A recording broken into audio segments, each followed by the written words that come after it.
اس کے ساتھ ہی اپنا شیطانی عمل شروع کر دیا۔ الائی کے جسم کو زور کا جھٹکا لگا اور وہ الٹا چھت کے ساتھ لٹک گیا۔ اس کے ساتھ ہی وہاں ایک کونے میں بیٹھے ایک مشٹنڈے نے، جس کے سامنے رم کی خالی بوتل دھری تھی، اس کے جسم پر وحشیانہ انداز سے ڈنڈے برسانے شروع کر دیے۔ وہ یہ دیکھے بغیر مار رہا تھا کہ چوٹ الائی کے جسم پر کہاں پڑتی ہے۔ بمشکل 5 منٹ کی مار نے الائی کی آواز بند کر دی۔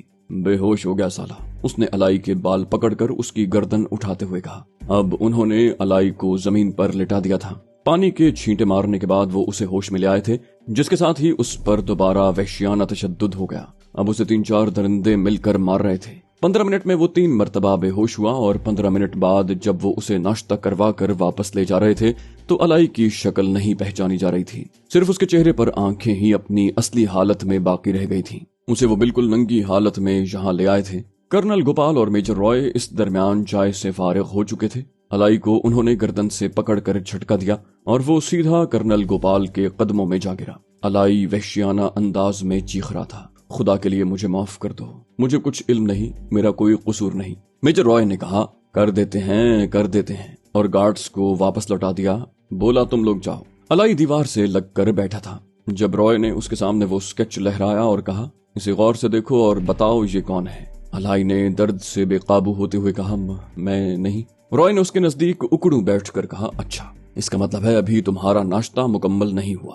کرنل گوپال نے کہا، دیکھو، اپنے دماغ پر زور ڈالو، ابھی تمہارا لڑکا یہاں آیا ہے، اگر تم نے اسے نہ پہچانا تو ہم تمہاری 3 لڑکیوں کو یہاں لے آئیں گے اور ان کا وہی حال کریں گے جو تمہارا کیا ہے، اس کے بعد شاید تم اسے آسانی سے پہچان جاؤ۔ خوفزدہ الائی نے ہاتھ باندھتے ہوئے کہا، میں خدا کی قسم کھاتا ہوں، مجھے اس کا علم نہیں، میں نے اسے زندگی میں شاید 1-2 مرتبہ دیکھا ہے، میں اسے نہیں جانتا۔ میجر رائے نے پوچھا، اچھا، سب سے پہلے کب دیکھا تھا؟ اس کے ساتھ ہی الائی پر سوالات کی بوچھاڑ ہو گئی۔ 1 گھنٹے تک اس اذیتناک صورتحال کا خاتمہ بالآخر اس کی اسی حالت میں یہاں سے روانگی پر ہوا، لیکن اسے اپنے گھر نہیں، بانڈی پورہ کے ایک تفتیشی مرکز میں پہنچا دیا گیا۔ اب وہ اپنی خوش قسمتی ہی سے یہاں سے واپس جا سکتا تھا۔ اس کا مظلوم بیٹا 15 روز بعد جب گھر پہنچا تو اس کی حالت غیر ہو رہی تھی۔ درندوں نے معصوم بچے کے ساتھ انسانیت سوز سلوک کیا تھا، وہ چلنے سے بھی معذور دکھائی دے رہا تھا۔ البتہ ایک محاذ پر را کو منہ کی کھانا پڑی۔ جب دوسرے روز بلیک کیٹس الائی کی بیٹیوں کے حصول کے لیے حملہ آور ہوئے تو لڑکیاں وہاں نہیں تھیں۔ اس کے باپ کی رات کے آخری پہر گرفتاری کے ساتھ ہی مجاہدین حرکت میں آئے تھے۔ انہوں نے 3 بچیوں کو راتوں رات یہاں سے نکال کر سری نگر ان کے رشتہ داروں کے گھر پہنچا دیا تھا۔ 40 گھنٹے کی مسلسل تفتیش اور تحقیق کے بعد را کے station chief colonel Gopal Krishna نے اس سازش کی قریباً تمام کڑیاں ملا لی تھیں، اور سوپور سے 18 ایسے بے گناہوں کو، جن پر کسی نہ کسی حوالے سے اس سازش میں حصے دار ہونے کا شک کیا جا رہا تھا، بھارتی انٹیلیجنس کے سورماؤں نے ان کے گھروں سے اٹھا کر انٹیروگیشن سینٹرز میں پہنچا دیا تھا۔ تیسرے روز گوپال کرشنا ذمہ داریاں اپنے مخصوص لوگوں کو سونپ کر واپس سری نگر جا رہا تھا۔ اس نے گرفتار شدگان پر بہیمانہ تشدد کروانے کے بعد جہانگیر کے خد و خال سے ملتا جلتا ایک سکیچ تیار کروا لیا تھا۔ سری نگر پہنچنے پر اس سکیچ کی سینکڑوں فوٹو کاپیاں مقبوضہ جموں کشمیر میں شیطان کی آنت کی طرح پھیلے را کے نیٹ ورک کو منتقل ہو گئیں۔ تمام ایجنسیوں کو اس خطرناک دہشت گرد کی اصلیت معلوم کرنی تھی، جس نے بھارتی سرحدوں میں داخل ہوتے ہی بھارتی فوج کو تگنی کا ناچ نچا دیا تھا، اور کمانڈر مختار کو، جو بھارتی انٹیلیجنس ایجنسیوں کے نزدیک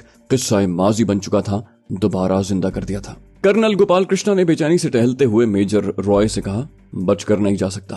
کہاں تک جائے گا؟ میں دنیا کے آخری کونے تک اس کا تعاقب کروں گا۔ میر صاحب، مجھے یہ شخص اگلے 1 ہفتے میں باہر صورت چاہیے۔ سرحد کے تمام چینلز کو ایکٹیویٹ کر دو۔ افغانستان کے کیمپوں سے لے کر سوپور تک کے تمام اڈے کھنگال ڈالو۔ بہت خطرناک آدمی ہے، اگر ایک آدھ اور ایسی واردات کر گیا تو ہماری کمر توڑ دے گا۔ ان کے بیس کیمپ میں نئے لوگ داخل کرو کل ہی۔ میجر رائے نے بڑے اعتماد سے گردن ہلائی۔ ڈونٹ وری سر، ایسا ہی ہوگا، مجھے خود ہی کیوں نہ پار جانا پڑے، میں اس کا کھوج لگاؤں گا۔ کرنل گوپال کرشنا نے بڑے پر اعتماد لہجے میں کہا، اینی ویز، کل اپنے لونڈوں کو جمع کرو، ایک پلان ہے میرے پاس، میں اسے چوہے دان تک لے آؤں گا، ضرور پھنسے گا، میرے جال میں ضرور پھنسے گا۔ اگلے روز میر صاحب نے 3 نوجوانوں کو اس کے سامنے پیش کر دیا۔ اس نے بڑے فخر اور تنزیہ لہجے میں کہا تھا، سر، یہ ہیں ہمارے مجاہد۔ 3 نوجوان مجرموں کی طرح سر جھکائے کھڑے تھے، لیکن تینوں کے منہ پر لعنت برس رہی تھی۔ کرنل گوپال کرشنا نے باری باری تینوں سے ہاتھ ملایا، ویل ڈن، شاباش، اور ان کی خیریت دریافت کرنے لگا۔ رات تو ٹھیک گزری نا؟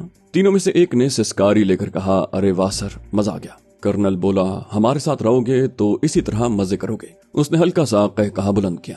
میر صاحب نے رات ان کے قیام و طعام کا بندوبست را کے سیف ہاؤس میں کیا تھا، جہاں را کی سدھائی ہوئی فاحشاؤں نے رات بھر انہیں لذت کام و دہن مہیا کی تھی، اور وہ یہی آسان نسخہ تھا جس پر عمل کر کے وہ صدیوں سے مسلمانوں کو شکار کرتے آ رہے تھے۔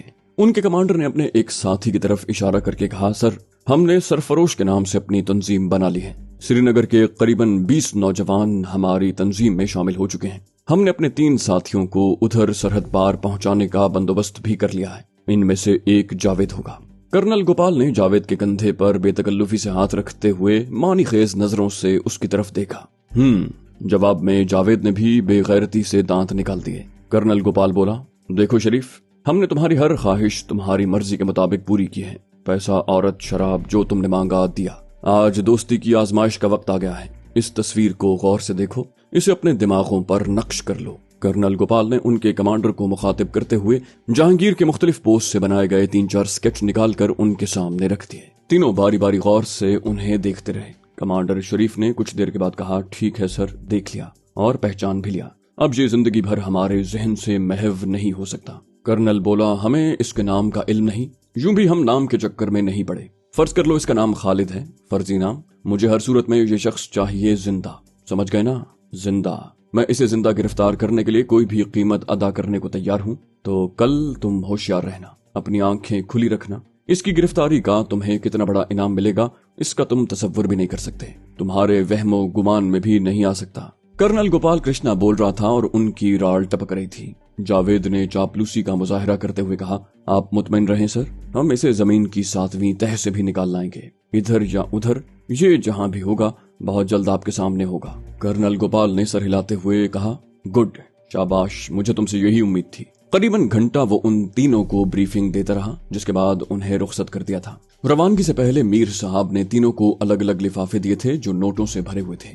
یہ ان کا معمول تھا۔ رون نے مجاہدین کی سرگرمیوں کو ابتدا میں کچھ زیادہ اہمیت نہیں دی تھی۔ ان کا خیال تھا کہ جلد یا بدیر یہ تحریک خود ہی وسائل کی کمیابی اور ستم ظریفی حالات کے ہاتھوں دم توڑ دے گی، کیونکہ وادی کشمیر میں کسی بھی گوریلا جنگ کو جاری رکھنا ممکن نہیں۔ لیکن جب ان کی توقعات کے برعکس صورتحال ان کے قابو سے باہر ہونے لگی اور چند مجاہدین کے دلوں میں بھڑکنے والی اس چنگاری نے ایک الاؤ بن کر مقبوضہ کشمیر کے بچے کو اپنی لپیٹ میں لے لیا، تو را نے سنجیدگی سے اسے ختم کرنے کی کوششیں شروع کر دیں۔ اس ضمن میں یوں بھی بہت سی تدابیر اختیار کی گئیں، لیکن ان میں سب سے کامیاب طریقہ یہی تھا کہ مجاہدین کی جماعت کو کئی گروپوں میں تقسیم کر دیا جائے۔ ابتدا میں 3-4 مجاہد تنظیمیں ہی منظر عام پر آئی تھیں، لیکن اب حالات مختلف تھے اور مقبوضہ کشمیر کے ایک شہر میں 3-3، 4-4 تنظیمیں بن چکی تھیں۔ ان میں بعض ایسی مجاہد تنظیمیں بھی تھیں جن کا وجود سری نگر کے ایک محلے سے باہر دکھائی نہ دیتا تھا، لیکن وہ اپنی الگ حیثیت اور شناخت رکھنے پر بضد رہتے۔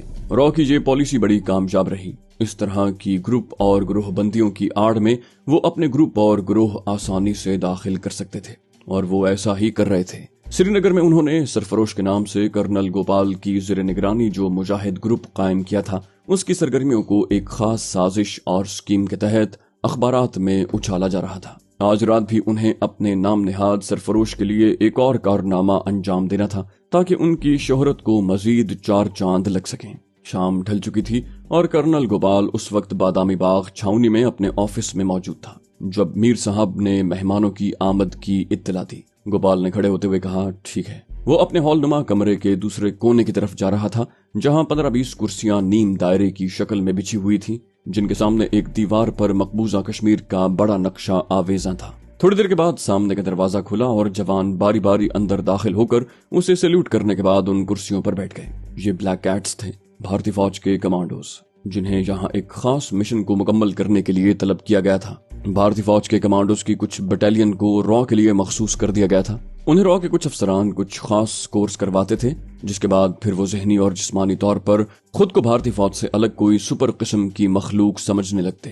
کرنل گوپال نے سامنے لٹکے نقشے پر پہلے سے لگے نشانات پر جگہ جگہ چھڑی رکھ کر انہیں سمجھانا شروع کیا کہ انہیں کیا کرنا ہے، کہاں کرنا ہے اور کب کرنا ہے۔